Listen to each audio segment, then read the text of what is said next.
আলহামদুলিল্লাহি নাহমাদুহু ওয়া নুসাল্লি আলা রাসূলিহিল কারীম। ফাউযু বিল্লাহি মিনাশ শাইতানির রাজীম। বিসমিল্লাহির রহমানির রহিম। ওয়া মান ইয়াকফুর বিল্লাহি ওয়া মালাইকাতিহি ওয়া কুতুবিহি ওয়া রাসূলিহি ওয়াল ইয়াউমিল আখির ফাকাদ দাল্লা দালালাম বাঈদা। সাদাকাল্লাহুল আযীম।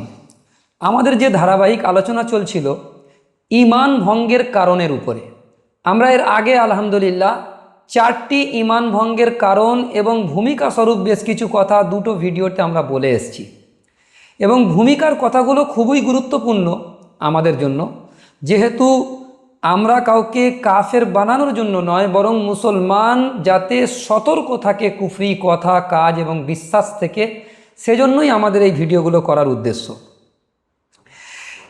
এবং আমাদের যে 4টি পয়েন্টে আমরা 4টি কারণ বয়ান করেছি, আমাদের পঞ্চম কারণ আজকের আলোচ্য বিষয়। আর পঞ্চম কারণ হিসাবে যেটাকে আমরা চিহ্নিত করছি সেটা হচ্ছে কুফর করা। যেমন অকাট্যভাবে প্রমাণিত বিষয়গুলোর কোনো একটিকে মিথ্যা প্রতিপন্ন, অকাট্যভাবে প্রমাণিত বিষয়গুলোর মধ্যে ইসলামে যেগুলো অকাট্যভাবে প্রমাণিত তার কোনো একটিকে আমরা যদি মিথ্যা প্রতিপন্ন করি, অথবা অকাট্যভাবে প্রমাণিত বিষয় ও বিধানগুলির কোনো একটিকে অবজ্ঞা করি বা ঠাট্টা বিদ্রূপ করি, এবং ইসলামের শিয়ার যেটাকে প্রতীকসমূহ বা চিহ্ন বলা হয় তার অবমাননা করা হয়। ইসলামের মৌলিক শিয়ার হলো কোরআনে মাজিদ এবং বিভিন্ন ইবাদত, যেমন নামাজ, রোজা, হজ, জাকাত, দোয়া, দরুদ এবং ফজিলতপূর্ণ স্থান যেমন কাবা শরীফ, মসজিদে আকসা এবং মদিনার মসজিদ, এ সমস্ত কিছুই এর মধ্যে, এবং তার সাথে গোটা পৃথিবীর সমস্ত মসজিদ, এগুলো সব ইসলামের শিয়ার। এগুলোর অবমাননা করা, যেমন কেউ যদি কোরআন শরীফ সম্পর্কে বলে যে কোরআন আবর্জনায় ছুঁড়ে ফেলে দেওয়া হোক, অথবা মসজিদকে বলা হয় গোয়াল ঘর, এই কথাটা শুধু বলা, তার মানে মসজিদকে অবজ্ঞা করা, ঠাট্টা বিদ্রূপ এবং হাস্যকরভাবে এটাকে উপস্থাপন করা, এ সবগুলোই কুফরির কারণ। এভাবে অকাট্যভাবে প্রমাণিত ইসলামের কোনো বিধান, বা অকাট্যভাবে প্রমাণিত নবীজি সাল্লাল্লাহু আলাইহি সাল্লামের কোনো সুন্নত, বা অকাট্যভাবে প্রমাণিত কোনো মুস্তাহাব আমল ইত্যাদির প্রতি অবজ্ঞাসূচক বাক্য ব্যবহার করা বা অবজ্ঞা প্রকাশ করার এরকম কোনো আচরণ করা, যেমন কুকুরের মাথায় টুপি পরানো, বা ধর্ম পালনকারীর প্রতি ঘৃণা সৃষ্টির জন্য দাড়িওয়ালা ব্যক্তিকে কোনো নাটকে অপমানিত করা এবং অবজ্ঞা করার নিয়তে তাকে সেইভাবে সাজানো, বা হাতে তসবিহওয়ালা ব্যক্তিকে ক্রিমিনাল সাজানো, এই সমস্ত সাজানোগুলোই, এবং আজানের ধ্বনিকে বেশ্যার আওয়াজ বলা, এই শব্দগুলো বা পর্দাকে হেয় প্রতিপন্ন করা, এ সবগুলোই এর মধ্যে সামিল। এর যে কোনো একটি বিষয়কে যদি এইভাবে করা হয় তাহলে সে কুফরির মধ্যে পড়ে যাবে। এটা স্পষ্ট কুফরি। কারণ আমরা যখন ঈমান নিয়ে এসেছি তখন যাবতীয় বিষয়বস্তুর প্রতি ইসলামের ঈমান নিয়ে এসেছি। যেমন আমরা বলি, যেটা তাফসীর রুহুল মাআনিতে আল্লামা আলুসি রহমাতুল্লাহি তাআলা আলাইহি নকল করেছেন, যে তসদীকু বিমা জাআ বিহিন নবী সাল্লাল্লাহু আলাইহি ওয়াসাল্লাম, আমরা হর ওই চিজকে তসদীক করলাম যা মুহাম্মদুর রাসূলুল্লাহ সাল্লাল্লাহু আলাইহি সাল্লাম আমাদের সামনে উপস্থাপন করেছেন, নিয়ে এসেছেন, হর প্রত্যেকটা জিনিসের প্রতি। কিন্তু এর একটা জিনিসকে অস্বীকার করলে কেন কুফরি হবে? এটা একটা প্রশ্ন আমাদের জেনারেল শিক্ষিতদের কাছে একটা প্রশ্ন আসে তাদের কাছ থেকে, যে ঈমান কবুল করার জন্য, ঈমান বিশুদ্ধ থাকার জন্য সমস্ত বিষয়ের প্রতি যেমন ঈমান আনা জরুরি, তবে ঈমান বিশুদ্ধ হবে, কিন্তু কুফরি করার জন্য কোনো একটা বিষয়কে ইনকার করা বা অবজ্ঞা করা, অস্বীকার করা বা তুচ্ছ তাচ্ছিল্য করা বা হাসি ঠাট্টা করা, এই সমস্ত একটা বিষয়ের প্রতি করলেই কেন কুফরি হবে? যেহেতু ঈমান আনার জন্য সব বিষয়ের প্রতি আমাদেরকে ঈমান আনতে হচ্ছে, তো কুফরি করার ক্ষেত্রে এটা কেন? এটা একটা সাধারণ উদাহরণের মাধ্যমে আমি আপনাদের সামনে বোঝাতে চাইছি, যে একটা বেলুনকে মুখের ফু দিয়ে ফোলাতে হলে বেলুনের সমস্ত ছিদ্র বন্ধ হতে হবে, কিন্তু বেলুনটার ওই ভিতরে যে হাওয়া আছে, ওই হাওয়াটাকে বার করার জন্য একটি ছিদ্র কাফি। একটি ছিদ্র করলে বেলুনের সমস্ত হাওয়া ভিতরে যেগুলো আছে সব বের হয়ে যাবে।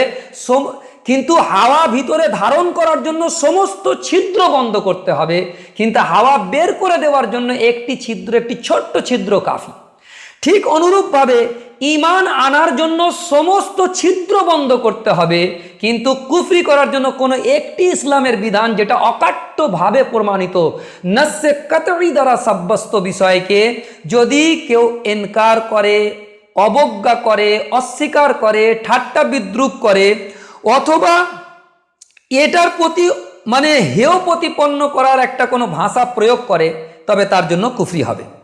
এ ব্যাপারে আল্লামা ইবনুল হুমাম রহমাতুল্লাহ আলাইহি, মুহাক্কিক ইবনুল হুমাম রহমাতুল্লাহ আলাইহি, তাকফিরের মূল উপাদান হচ্ছে দ্বীনি কোনো বিষয়ের উপরে, তিনি লিখছেন তার কিতাবের মধ্যে যে তাকফিরের মূল উপাদান হচ্ছে দ্বীনি কোনো বিষয় অস্বীকার করা, তারপরে বলছেন মিথ্যা প্রতিপন্ন করা, অথবা অবজ্ঞা ও তুচ্ছ তাচ্ছিল্য করা। এই কথাটাকে, তিনও কথাকে একসাথে নিয়ে এসছেন আল মুসাআরা কিতাবের মধ্যে, এটা 318 নম্বর পৃষ্ঠাতে এই কথা তিনি লিখেছেন।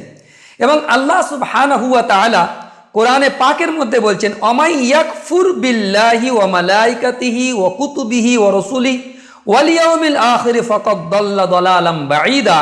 যে ব্যক্তি আল্লাহ, তার ফেরেশতাগণ, তার কিতাবসমূহ, তার রসুলগণ এবং পরকাল এগুলোর কোনো একটা বিষয়ে কুফরি করে, নিশ্চিতভাবে সে মারাত্মক পথভ্রষ্ট হয়ে যায়।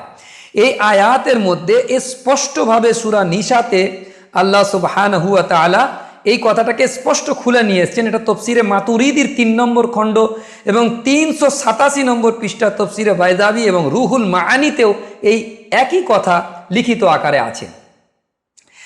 এই জন্য যারা কোরআন শরীফের মধ্যে আমরা যদি আবার দেখি সূরা আলে ইমরানের বিভিন্ন আয়াতের মধ্যে আছে, আমি শুধু আয়াতের নাম্বারগুলো বলে দিচ্ছি যে সূরা আলে ইমরানে এই কথাটা ফের এইভাবেই আছে যে যেটা হচ্ছে সূরা আলে ইমরানের 91 নম্বর আয়াত, এবং সূরা তওবাতে এটা 65 এবং 66 নম্বর আয়াতে এসছে, যার মানেটা এরকমই, যারা কুফরি করেছে এবং কাফের অবস্থায় মারা গিয়েছে তাদের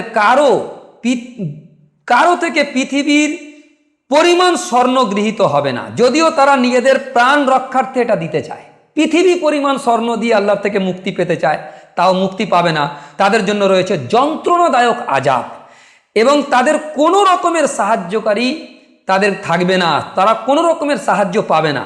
সূরা তওবাতে আল্লাহ সুবহানাহু ওয়া তাআলা যে কথাটা বলেছে তার মৌলিক কথা হচ্ছে এরকম, যে বিষয়বস্তু এরকম যে আপনি যদি ওদের জিজ্ঞাসা করেন, যে ওরা অবশ্যই বলবে আমরা তো কথার কথা বলেছিলাম, কৌতুক বা ঠাট্টা করেছিলাম, আমরা তো হাকিকাত বলিনি।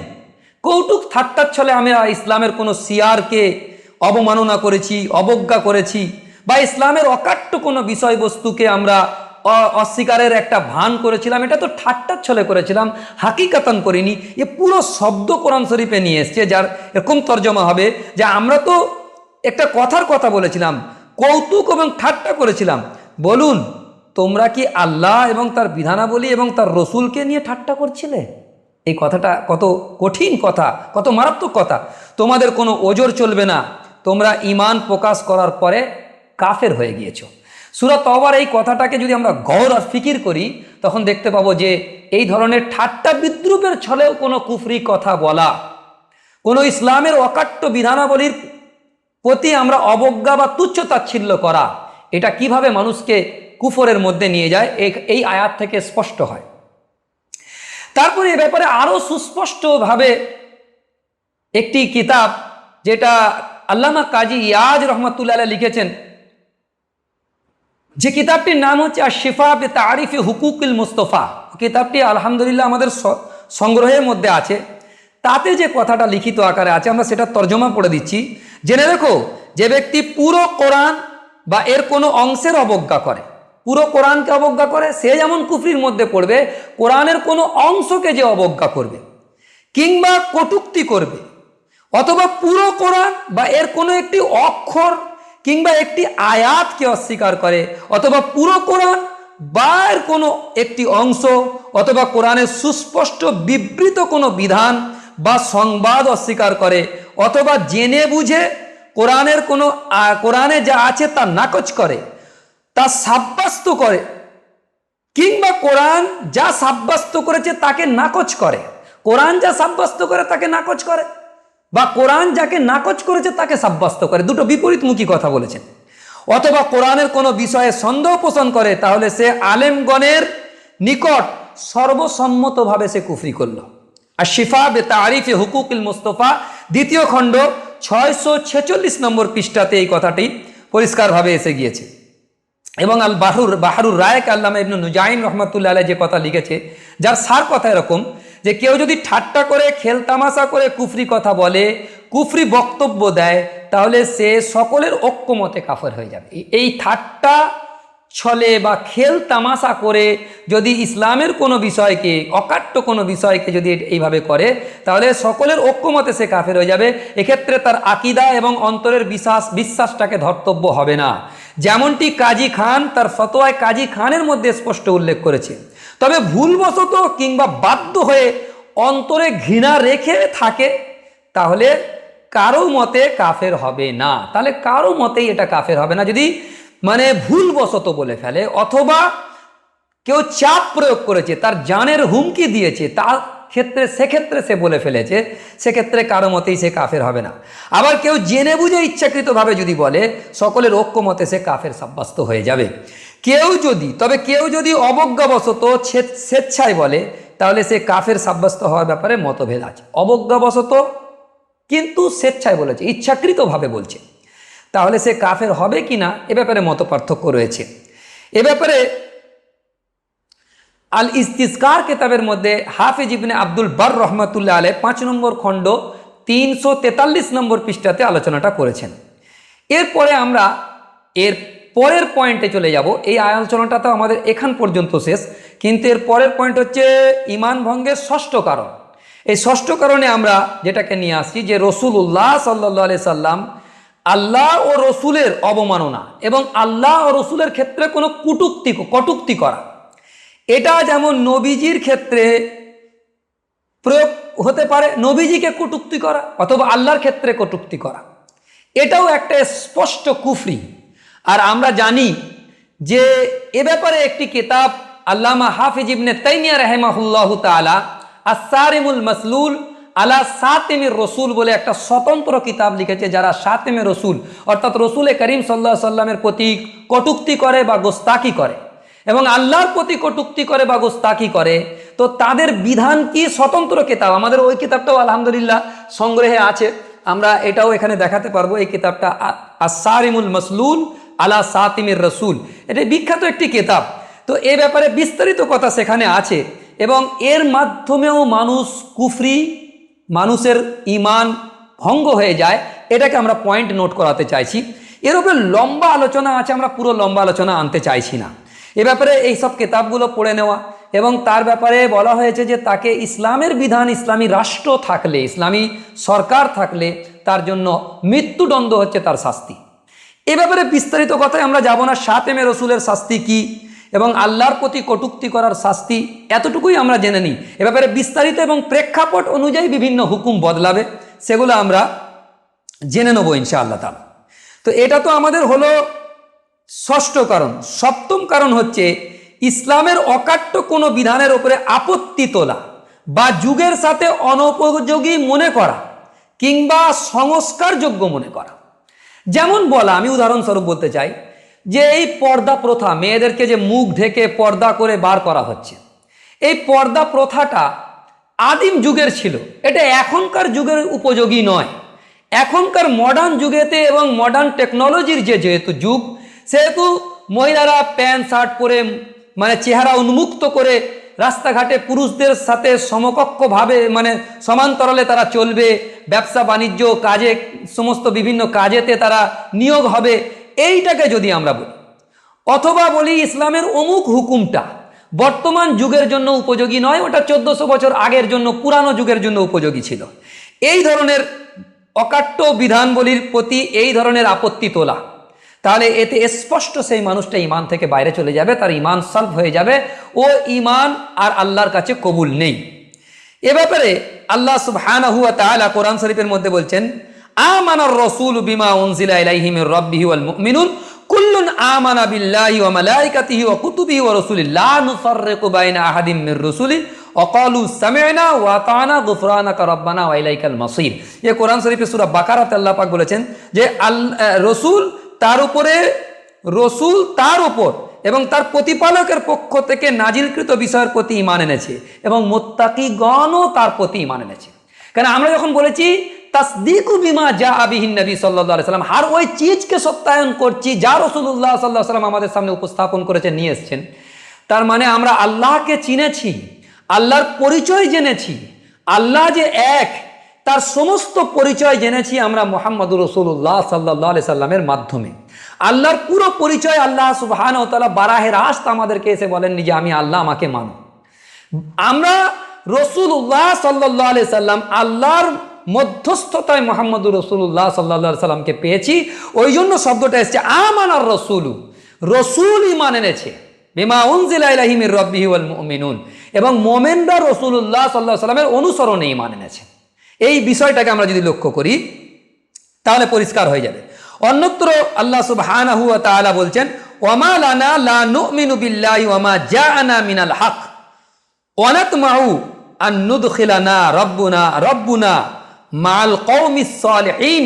এই শব্দটা পরিষ্কার এসছে এখান থেকে যে আমরা আল্লাহ এবং যে সত্য ইসলামের বিধানাবলী আমাদের প্রতি আগত হয়েছে তাতে কেন ঈমান আনবো না, অথচ আমরা প্রত্যাশা করি আমাদের প্রতিপালক আমাদেরকে সৎকর্ম পরায়ণদের অন্তর্ভুক্ত করবেন, এটা আমরা বিশ্বাস করি। এটা কোরআন শরীফের সূরা মায়েদাতে আল্লাহ সুবহানাহু ওয়া তাআলা বলেছেন 84 নম্বর আয়াতের মধ্যে। তাহলে বোঝা যাচ্ছে যে ইসলামের কোনো বিধানকে যদি আমরা বলি যে এটা যুগোপযোগী নয়, তাহলে কিন্তু আমাদের ঈমান সলভ হয়ে যাবে। হিন্দুস্তানের অর্থাৎ আমাদের ভারতবর্ষের বিখ্যাত একজন মুফতি কেফায়াতুল্লাহ দেহলভী রহমাতুল্লাহি তাআলা আলাইহি ইন্তেকাল হচ্ছে 1372 হিজরিতে। তিনি বলছেন কোরআনের বিধানাবলী বর্তমান যুগে উন্নতি ও অগ্রগতির পথে বাধা মনে করা একটি স্পষ্ট ভ্রষ্টতা। এমন ব্যক্তি ইসলামের বিরুদ্ধে অবস্থান নিয়েছেন। যে ব্যক্তি কোরআনের বিধানাবলীর বিরুদ্ধে চলা ব্যক্তিকে উন্নত মনে করবে এবং তাদের কার্যক্রমকে ইনসাফের ভিত্তি বলবে, সে মুসলমান থাকবে না। এমন আকীদা লালনকারী ব্যক্তি নামে মাত্র মুসলমান, বাস্তবে সে ইসলামী আকীদার বিরোধী এবং ইসলাম ধর্ম থেকে সে খারিজ হয়ে গিয়েছে। এই কথাটি মুফতি কেফায়াতুল মুফতিতে লিখেছেন 1 নম্বর খণ্ড 602 নম্বর পৃষ্ঠা, জামিয়া ফারুকিয়া থেকে তাহকিককৃত নুসখাতে এই কথাটি লেখা আছে।